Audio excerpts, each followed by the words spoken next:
उत्तर प्रदेश के मुरादाबाद जनपद में एक पीड़ित ने सीओ कार्यालय के सामने अपनी बहन आकांक्षा की मौत को लेकर न्याय की मांग करते हुए प्रदर्शन किया। पीड़ित का आरोप है कि उसकी बहन को ससुराल वालों ने बेरहमी से पीटकर जहर देकर मार डाला। पीड़ित ने बताया कि मारपीट इतनी गंभीर थी कि उसकी बहन की नाक की हड्डी भी टूट गई। थाना मझोला पुलिस ने शुरुआत में आश्वासन दिया, लेकिन बाद में कार्यवाही में देरी की। पीड़ित ने आरोप लगाया कि एफआईआर दर्ज होने के बावजूद पुलिस ने धाराओं में बदलाव कर घटना को आत्महत्या दिखाने की कोशिश की है। प्रदर्शन के दौरान पीड़ित ने पुलिस प्रशासन के खिलाफ नारे लगाए और एसएसपी में मिलने की कोशिश भी की, जिसे पुलिस ने बीच में ही रोक दिया। मुरादाबाद से मोहम्मद समीर की रिपोर्ट।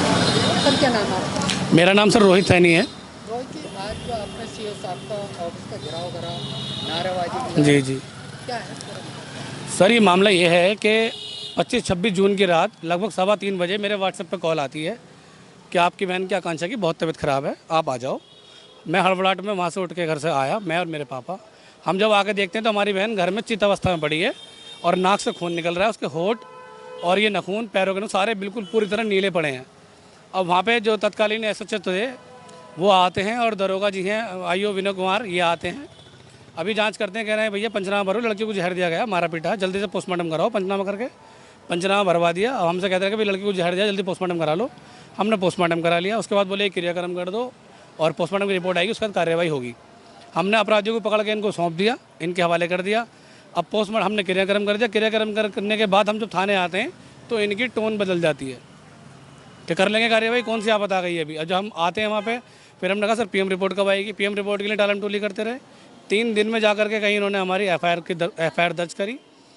उसमें धाराएं भी इन्होंने अपनी मर्जी से लगाई, हल्की लगा दी, कोई नहीं। अब फिर उसके बाद जब फिर बोले भाई पीएम की रिपोर्ट आई, पीएम की रिपोर्ट में दिखा दिया कि मौत का कारण स्पष्ट नहीं है, बिस्तरा सुरक्षित, चोटों का कोई निशान इन्होंने वहाँ नहीं दिखाया। जबकि इनकी जो पंचनामे की रिपोर्ट है वो कॉपी मेरे पास है, उसमें बॉडी में हर जगह चोट के निशान है। नाक की हड्डी टूटी हुई है, कह रहे हैं कि पलंग से गिर के नाक की हड्डी टूट गई, जैसे इनके सामने पलंग से गिरी है वो। हाँ, आरोपियों को मझौला थाने में दे दिया, उनको अगले दिन ही छोड़ दिया। कह रहे हम आए, हमने पूछा भी क्यों छोड़ दिया, कह रहे भैया आरोप सिद्ध नहीं हुए उन पे, मर्डर करके वो आरोपी फ्री घूम रहे हैं, कह रहे हैं आरोप सिद्ध नहीं हुए। उसके बाद ये बिसरा हम रोज़ लगातार दूसरे दिन चक्कर काट रहे हैं थाने के। उस टाइम यहाँ पे एसएचओ थे कमलेश कांत जी थे, आईओ विनय कुमार हैं और सीओ साहब हैं अर्पित कपूर जी। ये इन्होंने हमसे कहा था, अर्पित कपूर जी ने, कि आप जिस दिन बिसरा की रिपोर्ट आ जाएगी और रिपोर्ट में अगर जहर आ गया तो बच्चों को छोड़ के सबको जेल भेजूँगा। आज वही सीओ साहब हैं जिनके बयान बिल्कुल अलग हैं, जो बात करने को तैयार नहीं है हमसे। जब भी आते हैं समय बस समझा बुझा के भेज देते हैं। हम कई दिन से लगातार यहाँ चक्कर काट रहे हैं। आज भी हम आए, इन्होंने गिरफ्तारी नहीं करी। अब गिरफ्तारी का नंबर आया, जब हमने दबाव बनाया तो उन्होंने एक को उठा करके धारा 306B लगा करके चालान कर दिया। धाराओं के साथ छेड़छाड़ कर दी। एफआईआर की कॉपी मैं आपके साथ शेयर कर दूंगा, जिसमें धारा 304B लगी हुई है।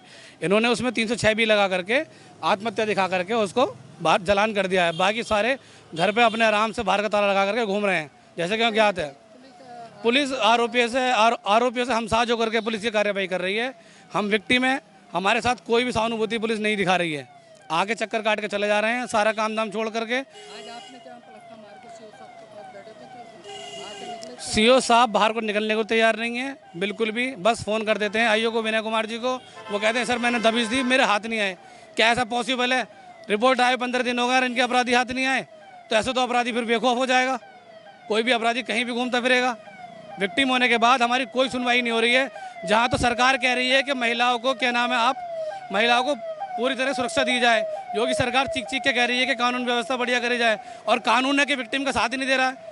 जहाँ तो महिला हेल्पलाइन बनाई जा रही हैं, महिलाओं के लिए नए नए कानून बन रहे हैं, और एक महिला को बड़ी बेरहमी से इन लोगों ने सारों ने मिल करके मार पिटाई कर करके जहर दे दिया। उनकी बच्ची 8 साल की बेटी है, मेरी भांजी, वो साफ साफ बयान दे रही है कि पापा और मम्मी ने और इन्होंने सबने मिलके, चाचा ने मिलके पहले मम्मी को मारा। जब मम्मी गिर गई, उनकी नाक से खून निकलने लगा तो मैं रोने लगी। तो मुझसे कहा बेटे मम्मी का बीपी लो हो गया है, तू परेशान मत हो। उसको मृत अवस्था में नाटक कर करके ये 11 बजे रात को, जबकि उसकी मौत हो चुकी है 18 घंटे पहले, मोहल्ले वालों को दिखाने करके लिए उसे एम्बुलेंस में डाल के ले गए। अब थाना मझौला एसओ से हमारी बात हुई है, उन्होंने हमें कल तक का टाइम हमसे मांगा है। कह रहे मैं इनके नाम के NBW कराता हूँ और आप मुझे कल तक का टाइम दे दीजिए। हमने इनको कल तक का टाइम दिया है। कल को अगर कार्रवाई होती ठीक है, वरना हम फिर से आज से ज़्यादा दुगनी भीड़ के साथ यहाँ प्रदर्शन करेंगे और सीधे SSP साहब के पास जाएंगे और DM साहब के पास जाएंगे।